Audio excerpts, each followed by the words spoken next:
desbravador, e aí, como é que tá a sua quarentena? Tá top? Ficar em casa é um remédio que precisamos tomar, ainda que amargo. Mas enquanto você está em casa, vamos aprender algumas coisas sobre arte de acampar? Ou, melhor, vamos aprender sobre fogueiras. E aí, sempre que nós vamos para um acampamento, sempre tem alguém ali que faz um fogo bonito no meio do acampamento. O que é aquilo? Você sabe? Vamos aprender muito sobre fogueira.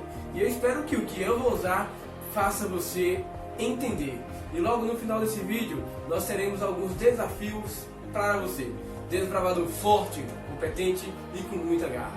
Vamos para a primeira fogueira? A primeira fogueira é o fogo de caçador, certo? Como é que eu posso fazer o fogo de caçador? É um fogo mais fácil, mais simples que tem.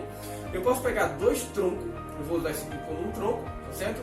Dois troncos verde, certo? E coloco assim, um ao lado do outro com a abertura para o lado do vento, certo? Abertura maior para o lado do vento. E aqui nós botaremos nossa panela. Vou usar aqui esses itens aqui como se fosse as nossas lenhas, nossos gravetos, certo? E aí você vai pegar, vai colocar o graveto, ok?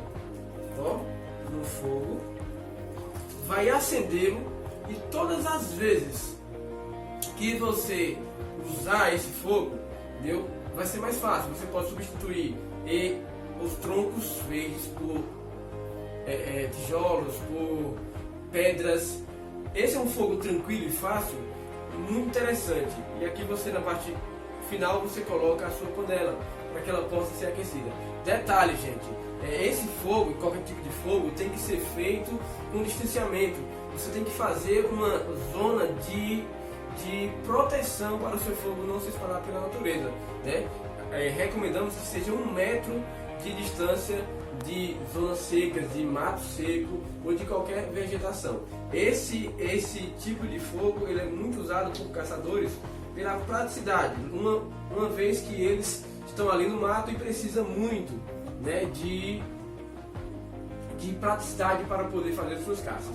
Este é um fogo, deixa eu pegar uma colinha aqui, que você faz com um comprimento de 50 centímetros e 15 centímetros de diâmetro. Um fogo muito bom e muito importante.